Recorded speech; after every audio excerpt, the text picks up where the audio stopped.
Assalamualaikum warahmatullahi wabarakatuh. Nama saya Nawang Hafsari dari Prodi Administrasi Publik.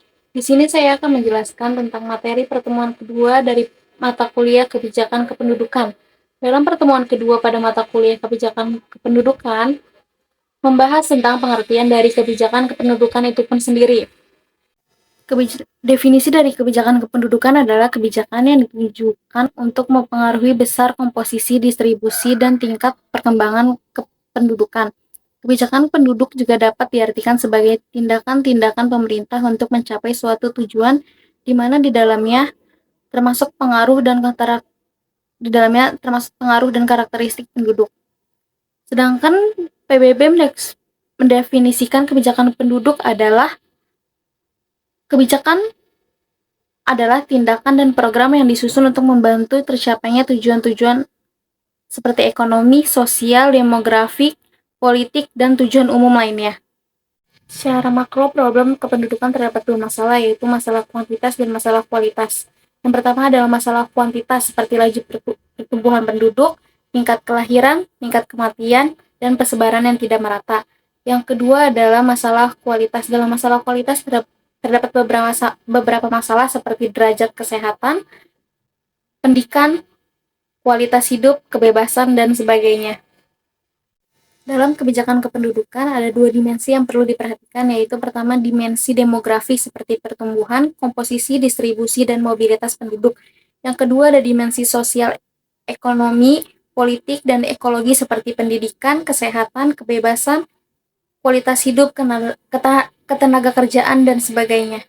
Selanjutnya terdapat dua jenis kebijakan kependudukan. Yang pertama adalah kebijakan eksplisit. Kebijakan eksplisit adalah pernyataan atau dokumen seperti UU, Perpu, Perpres, Permen, dan sebagainya yang dibuat pemerintahan pusat yang menyangkut tentang rencana untuk mempengaruhi pertumbuhan penduduk dan mungkin juga distribusinya.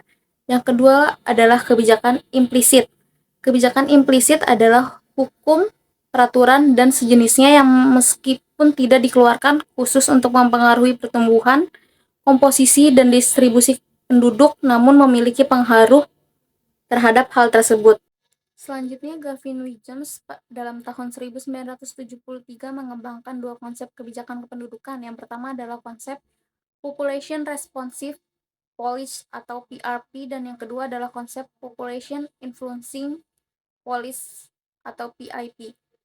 PRP adalah kebijakan yang diperlukan dalam bidang kesehatan, pendidikan, penggandaan pangan, ketenagakerjaan, perencanaan kota, dan sebagainya yang merupakan hasil dari tingkat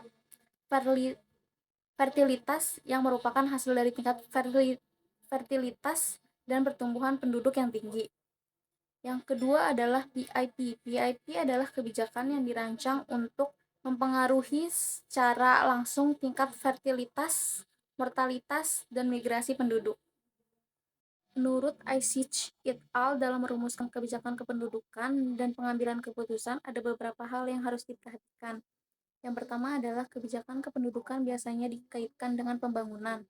Yang kedua adalah kebijakan kependudukan dan kebijakan pembangunan merupakan dua hal yang bertentangan.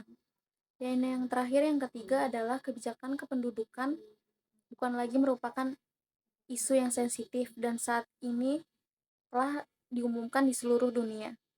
Dan yang terakhir, secara umum kebijakan kependudukan harus ditunjukkan untuk melindungi kepentingan dan pengembangan kesejahteraan penduduk itu sendiri, terutama generasi yang akan datang, memberikan kemungkinan bagi tiap-tiap orang untuk memperoleh kebebasan yang lebih besar guna memutuskan apa yang terbaik bagi kesejahteraan diri, keluarga, dan anaknya.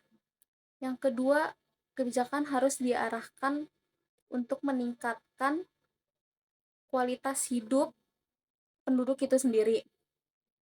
Dan yang ketiga adalah pemecahan masalah kependudukan dengan pengendalian kelahiran saja tidak menjamin bahwa hasilnya secara otomatis akan meningkatkan kualitas kualitas hidup penduduk yang bersangkutan atau generasi yang akan datang. Kesimpulan dari materi kebijakan kependudukan ini, kebijakan kependudukan adalah suatu strategi yang dirancang untuk mengatur dan mengelola perkembangan penduduk dalam suatu negara.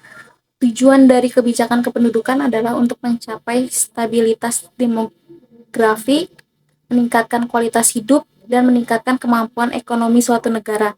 Dengan demikian, kebijakan kependudukan harus memperhatikan berbagai aspek, termasuk seperti pengelolaan pertumbuhan penduduk, struktur penduduk, kualitas hidup, kemampuan ekonomi, konflik dan toleransi, serta terkaitkan dengan kebijakan lain.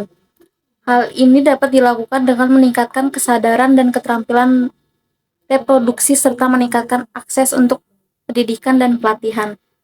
Sekian penjelasan materi pertemuan kedua pada mata kuliah kebijakan kependudukan dari saya. Kurang lebihnya mohon maaf. Wassalamualaikum warahmatullahi wabarakatuh.